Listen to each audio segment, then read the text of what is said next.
Hello friends, welcome to ions garden. நான் இந்த video போடுறதுக்கு ரொம்ப லாங் டைம் ஆகிடுச்சு.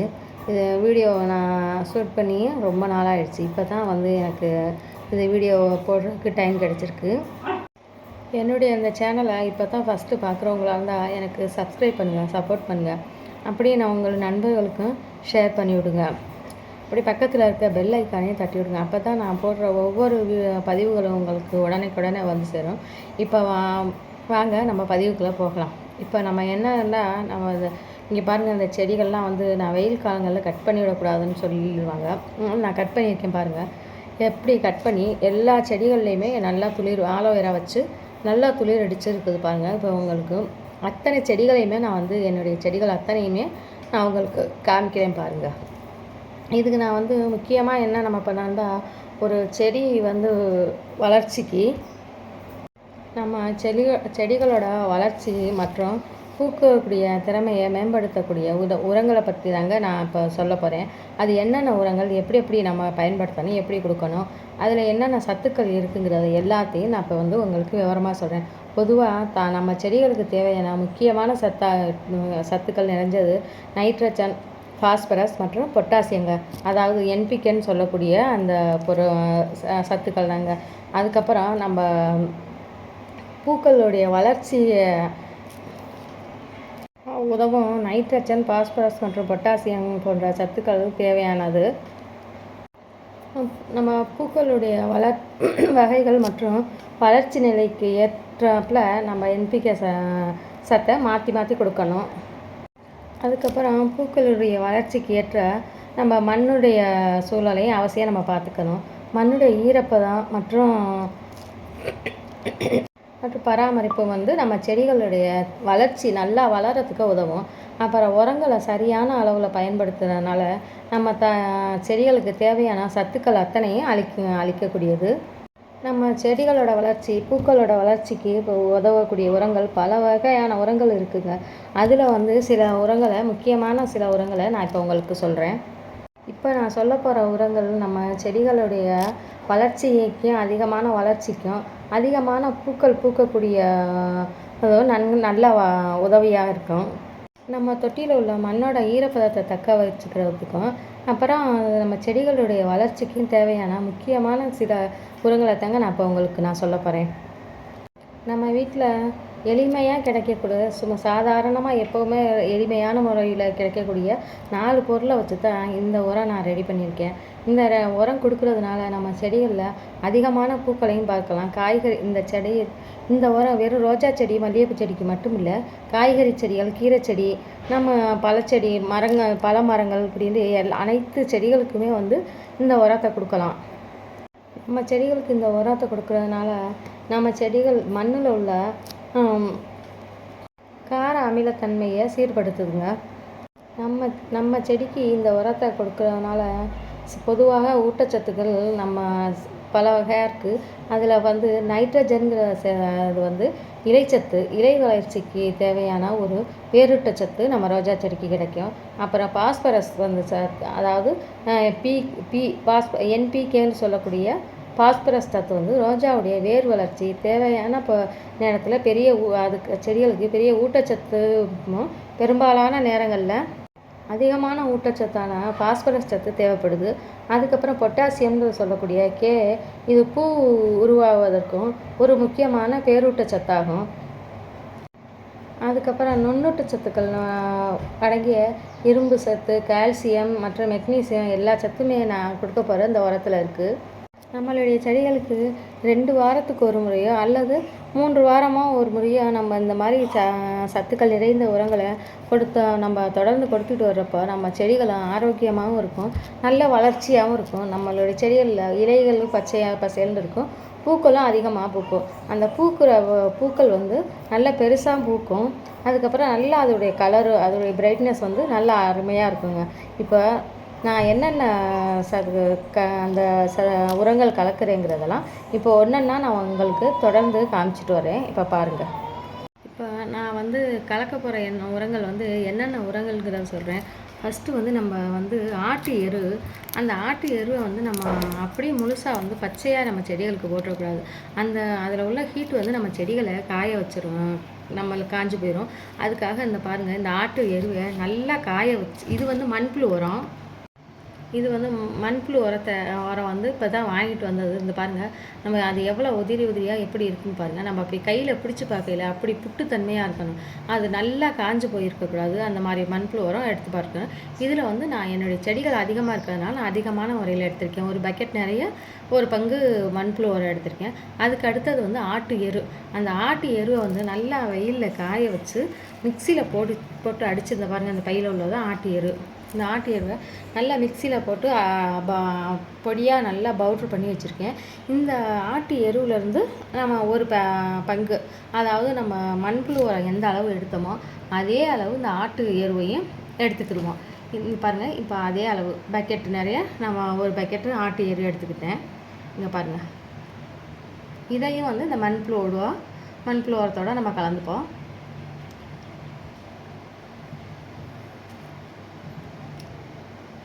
அதுக்கப்புறமா வந்து முட்டை ஓடு வந்து நான் நல்லா வெயிலில் காய வச்சு பவுட்ரு பண்ணி வச்சுருக்கேன். இதில் நான் நிறைய முட்டை ஓடு இருந்தது, அதெல்லாம் வந்து செடிகளுக்கு கொடுத்துட்டேன். கம்மியாக தான் இருக்கிற முட்டையோட நான் இதை இப்போ வந்து இந்த ஆட்டு எரு மண்புழு உரத்தோடு இதை கலந்துக்கிறேன். இதை கலந்து நல்லா வந்து மிக்ஸ் பண்ணிடணும். 3 உரங்களையும் நல்லா மிக்ஸ் பண்ணிடணும். நல்லா எந்த பக்கமுமே நல்லா இதாகாத அளவுக்கு நல்லா கலந்துடணும். இப்போ நான் இதை நல்லா கலந்துட்டேன் பாருங்கள். இது எல்லாமே அந்த ஆட்டு எரு, மண்புழு உரம், முட்டை ஓடு மொத்தம் 3ஐயுமே வந்து நல்லாவே பக்கெட்டில் போட்டு நல்லா கலந்துட்டேன். இதை வந்து நம்ம செடிகளுக்கு இப்போ கொடுக்கலாம். அதுக்கப்புறம் வந்து இது பாருங்கள், இது டிஏபி, இது ஆர்கானிக் டிஏபி தாங்க. இது நான் வந்து எப்போவுமே வந்து கெமிக்கல் கலந்த டிஏபி கொடுக்க மாட்டேன், ஆர்கானிக் தான். இந்த டிஏபி வந்து இதோட போட்டு நான் கலக்கலை. ஏன்னா வந்து நம்ம இந்த மண்புழு உரம் இதெல்லாம் போடையில் வந்து இந்த டிஏபியும் அதிலே கலந்துட்டோம்னாக்கா நம்ம செடிகளுக்கு பெரிய செடிகள் சின்ன செடிகள் பார்த்து டிஏபி கொடுக்க முடியாது. இந்த பாருங்கள், இந்த உருண்டையாக இருக்குது. பெரிய செடியாக இருந்தால் ஒரு 20 பால் 30 பால் சேர்த்துக்கலாம். சின்ன செடிகளுக்கு 10 பால் 15 பால் அப்படின்னு நம்ம அதனால வந்து நான் இந்த உரத்தோட வந்து டிஏபியை போட்டு கலக்கலை. இந்த உரம் போட்டதுக்கப்புறம் இதுக்கு மேலே பக்கத்துலேயே வந்து இந்த டிஏபியை நான் எடுத்து மேலே தூவி விட்டு தண்ணி கொடுத்துருவேன். இப்போ அப்படி தான் நான் இப்போ கொடுக்க போகிறேன். இங்கே பாருங்கள், அது நம்ம எந்த உரம் கொடுத்தாலும் ஃபஸ்ட்டு வந்து நம்ம அந்த மண்ணை நல்லா கிளறிக்கணுங்க. ஏன்னா நம்ம மண்ணை கிளறி கொடுத்தோம்னாலே நம்ம கொடுக்குற உரம் வந்து அந்த சத்துக்கள்லாம் அது நல்ல வேர் வரைக்கும் போகும். நம்ம மேலாப்பில் நம்ம மண்ணை கிளறாமல் நம்ம உரங்கள் கொடுத்தோம்னா அந்த சத்துக்கள் அப்படியே வந்து மேலேயே வந்து அப்படியே ஆடமாட்டம் படிஞ்சு போய் அப்படியே நின்று போயிடும் உரங்கள்லாம். அதனால் நம்ம எப்போவுமே மண்ணை கிளறி விட்டு நம்ம கொடுக்கக்கூடிய உரங்களை வந்து அதில் போட்டு தூவி விட்டு திருப்பியும் மண்ணை நல்லா கிளறிடணும். மண்ணை கிளறி விட்டுட்டு நம்ம தண்ணி கொடுக்குறப்போ அந்த சத்தோட நம்ம கொடுக்குற உரங்கள்லாம் அந்த மண்ணோட கலந்து அதோடைய சத்துக்கள் வந்து நல்ல வேர் வரைக்கும் போகும். இப்போ பாருங்கள், நான் எல்லா செடிகளுக்கும் இதை மட்டும் கிளறி ஒரு குச்சி வச்சு மெதுவாக வேர் அடிபடாத அளவுக்கு கிளறணுங்கிறதுக்காக, மண்ணை கிளறி விடணுங்கிறதுக்காக வேர்கள்லாம் அந்து போகிற அளவுக்கு கிளறிடக்கூடாது. ஒரு இன்ச்சு அளவுக்கு கிளறினா போதும். இல்லை, சும்மா லைட்டாக கிளறி விட்டுட்டு நம்மளுடைய உரங்களை நம்ம செடிகளுக்கு கொடுப்போம்.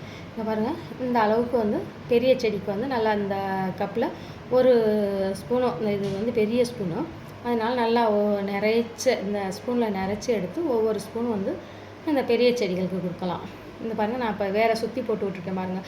நம்ம கெமிக்கல் உரமாக இருந்தால் இந்த வேரை சுற்றி வேருக்கு பக்கத்தில் போடக்கூடாது, வேரை விட்டு தள்ளி போடணும். இது வந்து கெமிக்கல் இல்லை ஆர்கானிக்குங்கிறதுனால நம்ம கொடுக்கலாம். இப்போ பாருங்கள், டிஏபி பாருங்கள், தள்ளி அந்த வேரை பக்கத்தில் போடாமல் நான் தள்ளி போடுறேன்.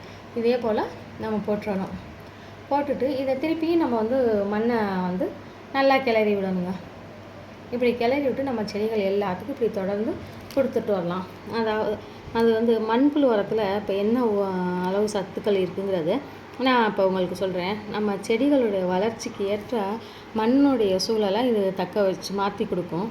அப்புறம் மண்ணுடைய ஈரப்பதத்தையும் இந்த மண்புழு உரம் தக்க வச்சுக்கிறோங்க. இந்த மண்புழு உரம் நம்ம செடிகளுக்கு கொடுக்குறதுனால நம்ம செடிகளுடைய வேரை பாதுகாக்குது. அதோடு மட்டும் இல்லாமல் நம்ம இந்த மண்புழு உரம் மண்ணோட சேர்ந்து ஒரு காற்றோட்டத்தன்மை, அப்புறம் நீர்பிடிப்பு திறனை மேம்படுத்துகிறது. களிமண்ணாக மண்டம் இருக்கிற மண்ணை வந்து மண்ணில் உள்ள அந்த கொலகொலப்பு தன்மையை குறைச்சி மேலும் மண்ணை அரிச்சிட்டு போகாத அளவுக்கு இந்த மண்புழு உரம் பாதுகாக்குது. அப்புறம் கோடை காலத்தில் அதாவது இந்த வெயில் காலத்தில் மண்ணுடைய வெப்பநிலையை சமப்படுத்துது. அதை குறைச்சி அந்த வேர்களுக்கு வந்து எதுவும் தீங்குகள் ஏற்படாமல் அதை தடுத்து வைக்குது இந்த மண்புழு உரம். மேலும் மழைக்காலங்களில் மண்ணை வெப்பமாக வச்சிருக்கவும் உதவுது. இதனால் சத்துக்களை அத்தனையும் எடுத்து புது வேர்கள் உருவாகவும் மண்புழு உரம் பயன்படுதுங்க. இதனால் நம்மளுடைய செடிகளுக்கு ரொம்ப ஆரோக்கியமான ஒரு நல்ல உரம் மண்புழு உரம். இந்த மண்புழு உரத்தில் ஏற்படுற அமிலம், கார்பன் டை ஆக்சைடுங்கிற வாயுங்கிற அது மண்ணில் காரத்தன்மையை குறைச்சி நாம் கொடுக்குற உரத்துடைய திறனை மேம்படுத்த செய்யுது. மண்ணில் உள்ள கரையாத தாதுக்களையெல்லாம் கரைய செஞ்சு நம்ம செடிகளுக்கு கிடைக்கக்கூடிய ஊட்டச்சத்து பேசிகிட்டு இருக்கையில இடையில ஃபோன் வந்துருச்சு. அதான் அப்புறம் தாவரங்களுக்கு கிடைக்கக்கூடிய ஊட்டச்சத்துக்களை மண்ணிற்கு பேரூட்டச்சத்தாக அளிப்பதோட அந்த மண்புழு உரம் அவ்வளவு சத்துக்களையும் நம்ம நிறைஞ்சது தான் இந்த மண்புழு உரம். அடுத்து ஆட்டு எரு நம்ம செடிகளுக்கு உரமாக பயன்படுத்துகிறதுனால நுண்ணூட்டச்சத்து மற்றும் தாது உப்புக்கள் உள்ளன. எனவே ஆட்டு உரத்தை உரமாக்கி நம்மளுடைய செடிகளுக்கு கொடுக்கறதுனால நம்ம செடிகளுக்கு தேவையான சத்துக்கள் அத்தனையுமே நம்ம இந்த ஆட்டு உரத்தில் வழங்க முடியும். இந்த ஆட்டு எருவில் தலைச்சத்து மற்றும் நுண்ணூட்டச்சத்து அதிகப்படியாக இருக்குது. இது நம்ம தொட்டிகளோட மண்ணுடைய அமைப்பை மேம்படுத்துது. அதுக்கு மேலே தண்ணீரை உறிஞ்சிக்கு வச்சுக்கிறதும் மற்றும் தக்க வைக்கிற திறனையும் அதிகமான கொண்டது தான் இந்த ஆட்டு எரு. அது மட்டும் இல்லாமல் இந்த ஆட்டு எரு ஒரு இயற்கையான உரங்கிறதுனால ரசாயன உரத்துக்கு ஒரு நல்ல மாற்றான ஒரு நல்ல உரங்க. இதை நம்ம செடிகளுக்கு தொடர்ந்து நம்ம கொடுத்துட்டு வர்றதுனால நம்ம செடிகளுடைய வளர்ச்சி, வேர்களுடைய வளர்ச்சி அதிகமாக இருக்கும். அதுக்கப்புறம் நம்ம முட்டை ஓடை பயன்படுத்துகிறோம். அந்த முட்டை ஓடு நம்ம பயன்படுத்துகிறது எப்படின்னா, நம்ம வீட்டில் புழங்குற முட்டை, அதாவது அவிச்ச நம்ம முட்டைகளை எடுக்கக்கூடாது. இது பச்சை முட்டைகளை அதாவது ஆம்லெட் போடுறதுக்கு நம்ம எடுக்கிறோம்ல, அந்த முட்டைகளை எடுத்து அதோடைய ஓடை வந்து நம்ம கழுவிட்டு நல்லா வெயிலில் காய வச்சுக்கணும். காய வச்சு இதை நல்லா மிக்சியில் பவுட்ரு பண்ணி நம்ம செடிகளுக்கு கொடுக்கலாம். இதோடைய சத்துக்கள் என்னென்னா, இதில் கால்சியம், பொட்டாசியம், பாஸ்பரஸ், மெக்னீசியம் போன்ற எல்லா சத்துக்களுமே இந்த முட்டை ஓட்டில் இருக்குது. இதில் அதிக அளவு நம்ம வந்து கால்சியம் சத்து அதிகமாக இருக்குது. இந்த கால்சியம் சத்து நம்ம செடிகளுக்கு மிகவும் ரொம்ப முக்கியமான ஒரு சத்து. இப்போ இங்கே இந்த பாருங்கள், இதே போல் எல்லா செடிகளுக்கும் நான் வந்து என்னுடைய உரங்களை கொடுத்துட்டு அதுக்கப்புறமா வந்து நான் வந்து எல்லா செடிகளுக்கும் தண்ணி பாருங்கள், நம்ம எவ்வளோக்கு அந்த நல்ல உரங்கள்லாம் கரைஞ்சி நம்ம அடி வேர் வரைக்கும் போகிற அளவுக்கு நல்லா தண்ணி கொடுக்கணும். நம்ம கொடுக்குற தண்ணி வந்து அந்த டப்பை விட்டு வெளியில் வரணும். அந்த அளவுக்கு நம்ம தண்ணி கொடுத்தோம்னா தான் அதோடைய சத்துக்கள் அத்தனையும் அந்த ஆணி வேருன்னு சொல்லக்கூடிய அடிவேர் வரைக்கும் போகும். அப்புறம் அந்த முட்டை ஓடு உரம் மண்ணிலோட அமிலத்தன்மையை குறைக்குதுங்க. அதுக்கப்புறம் அந்த முட்டை ஓடு வந்து நம்ம பவுட்ரு பண்ணி நம்ம செடிகளுக்கு போடுறதுனால அந்த செடி மண்ணில் உள்ள சின்ன சின்ன பூச்சிகள்லாம் ஊர்ந்து போகிறது, பூச்சிகள் அது நத்தை போன்ற இதுகளுக்கெல்லாம் ஒரு பூச்சி விரட்டியாகவும் உதவியாக இருக்குது. அதுக்கப்புறம் நம்ம செடியை வந்து நல்லா வளரவும் நம்ம செடிகளுக்கு அதிகமான மகசூல், நம்ம செடிகளில் காய்கறி செடிகள், பழச்செடிகள்லாம் அதிகமான மகசூல் கிடைக்கவும் இந்த முட்டை ஓடு நல்லா பயன்படுது. மண்ணோட தன்மையை மேம்படுத்துகிறது. அதுக்கப்புறம் நம்ம கொடுத்துருக்கிறது ஆர்கானிக் டிஏபி. இந்த ஆர்கானிக் டிஏபிங்கிறது டிஏபி உரம் அது நீரில் சுலபமாக கரையக்கூடியது தாங்க இந்த ஆர்கானிக் டிஏபி. இது மண்ணோட ஊட்டச்சத்தை விரைவாக வெளியிடுது. இது தண்ணியில் சீக்கிரமாகவே கரைஞ்சிடுறதுனால நம்ம செடிகள் வந்து எளிதில் நல்லா உறிஞ்சக்கூடிய வகையில் இந்த ஆர்கானிக் டிஏபி இருக்குது. இதில் அதிகமான வகையில் பாஸ்பரஸ் மற்றும் நைட்ரஜன் வழங்கப்படுதுங்க. இந்த டிஏபி வந்து ஒரு ஆர்கானிக்குங்கிறதுனால நம்ம பயப்படாமல் வந்து பூச்செடிகளுக்கு மட்டும்தான் கொடுக்கணுங்கிறது இல்லை. நம்ம காய்கறி செடி, பழச்செடி, கீரை செடிகள் அப்படின்னு எல்லாத்துக்குமே இது ஆர்கானிக் தானே. அதனால் நம்ம நல்லா பயப்படாமல் நம்ம செடிகள் அத்தனைக்கும் கொடுக்கலாம். இங்கே பாருங்கள், நான் இதே போல் என்னுடைய அனைத்து செடிகளுக்குமே எல்லா செடிகளுக்கும் நான் என்னுடைய உரத்தை கொடுத்துட்டு எல்லாம் நல்லா நனைகிற அளவுக்கு நான் தண்ணி கொடுப்பேன். இங்கே பாருங்கள், இந்த அளவுக்கு நம்ம வந்து நல்லாவே நம்ம நிறைய தண்ணி கொடுக்கணும். ஏன்னா நம்ம கொடுக்குற உரம் வந்து கரைஞ்சி தண்ணியில் கீழே போயிடும்னு பயப்படக்கூடாது. ஏன்னா நம்ம கொடுக்குற உரம் வந்து அந்த தண்ணியில் கரைஞ்சி அந்த மண் வந்து அந்த சத்துக்கள் தண்ணிகளை அத்தனையும் எடுத்து தக்க வச்சுக்கிறோம். அதனால் தக்க வச்சுட்டு எக்ஸ்ட்ரா உள்ள தண்ணிகளை மட்டும் வெளியேற்றிடும். அதனால் நம்ம வந்து அதிகமான நல்ல தண்ணி கொடுக்கணும். அப்போ தான் அந்த உரத்துடைய ஹீட்டு, அதாவது காரத்தன்மையெல்லாம் வந்து குறையுங்க. நம்ம அந்த அளவுக்கு தண்ணி கொடுத்தோம்னா தான் அந்த உரத்துடைய சூடு குறையும். நம்ம ஏன்னா ஆட்டு எருவெல்லாம் ரொம்ப சூடான ஒரு தன்மை கொண்டது ஆட்டு எரு. இப்போ மண்புழு உரம் குளுமை பற்றி பயப்பட வேண்டியதில்லை. ஆனால் ஆட்டு எரு வந்து நம்ம கொடுக்குறப்ப நம்ம வந்து அதிகமான தண்ணி வேணும். ஏன்னா அது ரொம்ப ஹீட்டு. அதனால் நம்ம செடிகள் வந்து வேறு டக்குன்னு காயக்கூடிய தன்மை வந்துடும். ஆனால் நான் வந்து 6 மாதத்துக்கு முன்னாடியிலேருந்து இந்த ஆட்டு எரை நல்லா மக்க வச்சு காய வச்சு பவுட்ரு பண்ணி வச்சுருக்கிறேன். அதே போல் நம்ம வந்து பச்சையாக வந்து நம்ம ஆட்டு எரு நம்ம செடிகளுக்கு கொடுத்துடக்கூடாது. நம்ம செடி வந்து காஞ்சு போயிடும். இதே போல் நம்ம வந்து அந்த ஆட்டு எரு வந்து நல்லா வந்து காய வச்சிடணும். எவ்வளவுக்கு மக்க வைக்கணுமோ அவ்வளவுக்கு நல்லது. இதே போல் நம்ம ஒவ்வொரு உரங்களையும் ரெடி பண்ணி நம்ம சேர்த்து நல்லாவே பச்சையாக எந்த உரத்தையும் நம்ம செடிகளுக்கு கொடுத்துடாம நல்லா காய வச்சு மக்க வச்சு நம்ம செடிகளுக்கு வாரத்துக்கு 2 வாரத்துக்கு ஒரு தடவை, அப்படி முடியாதவங்க மாதத்துக்கு ஒரு தடவையாவது நம்ம செடிகளுக்கு இந்த உரங்களை கொடுத்துட்டு வரணுங்க. அப்படி கொடுத்துட்டு வந்தோம்னா நம்ம செடிகள் நல்லா ஆரோக்கியமாக இருக்கும், நல்லா வளர்ச்சியும் இருக்கும். நான் இப்போ வந்து என்னுடைய செடிகள் ஏன் இப்போ எவ்வளோ உரம் சொல்கிறீங்களே, நீங்கள் உங்கள் செடிகள் என்ன இங்கே இப்போ நல்லா அப்படியே தளதளன்னு இருக்குதுன்னு நீங்கள் வேணால் கேட்கலாம். ஆனால் நான் வந்து இப்போ அதிகமான வெயில்னால எனக்கு ப்ரெஷர் ஓவர் ஆனதுனால நான் மாடிக்கே வராமல் விட்டதுனால தான் என்னுடைய செடிகள்லாம் வந்து அதோட மட்டும் சேர்நட்டும் போடாமல் விட்டுட்டேன். அதனால என்னுடைய செடிகள் ரொம்ப பாதிப்பாகிடுச்சு. நான் கொஞ்சம் இப்போ இந்த கவனிப்பை இன்னும் ஒரு 10-15 நாளைக்கு முன்னாடியே நான் அந்த மாதிரி கவனிச்சிருந்தேன்னா என்னுடைய செடிகள் இந்த அளவுக்கு காஞ்சு போயிருக்காது. அப்படி இருந்தும் இந்த அளவுக்கு நான் வந்து கவனிப்பு இல்லாமல் இருந்தும் என்னுடைய செடிகள் பாருங்கள் நான் கொஞ்சம் நல்லாவே இருக்குது. இதே போல் நான் வந்து இப்படி தாங்க நான் என்னுடைய செடிகளுக்கு உரங்கள் கொடுத்துட்டு வரேன். நீங்களும் உங்களுடைய எளிமையான முறையில் வீட்டில் கிடைக்கிறத ரொம்ப காசு கொடுத்து வெளியில் காசு கொடுத்து வாங்கணும், அதிகமான நம்ம காசு செலவு பண்ணணும் நம்ம செடிகளுக்கு உரம் வாங்குறதுக்கு அப்படின்றலாம் பயப்பட வேண்டிய அவசியமே இல்லை. நம்மள்கிட்ட என்ன கிடைக்குதோ அந்த பொருட்களை வந்து நம்ம செடிகளுக்கு அப்படியே உரமாக மாற்றிடலாம். அதை நம்ம வந்து அந்த உரத்தை வந்து எந்த தன்மையில் மாற்றுறோங்கிறது தான் நம்மளுக்கு முக்கியம். இதே போல் நம்ம வந்து நம்ம செடிகளுக்கு வந்து நல்லா மக்க வச்சு காய வச்சு நம்ம செடிகளுக்கு உரமாக்கி கொடுத்தா நம்ம செடிகளும் ஆரோக்கியமாக இருக்குங்க. என்னுடைய இந்த பதிவு உங்களுக்கு பிடிச்சிருந்தா எனக்கு சப்போர்ட் பண்ணுங்கள், சப்ஸ்கிரைப் பண்ணுங்கள், ஷேர் பண்ணுங்கள். இங்கே பாருங்கள் என்னுடைய செடிகள், இது பாருங்கள் மல்லிகை செடி எவ்வளோ அழகாக இருக்குது பாருங்கள். இந்த மல்லிகை செடி 2 ட்ரிப்பு பூத்து முடிஞ்சிருச்சு என்னுடைய செடி. இதை அடுத்தது இந்த சீசனுக்கு 3வது தடவை பூக்கிறதுக்காக நான் ரெடி பண்ணணும். இதை எப்படி ரெடி பண்ணுறேங்களோ நான் அடுத்த வீடியோவில் உங்களுக்கு போடுறேன். Happy gardening.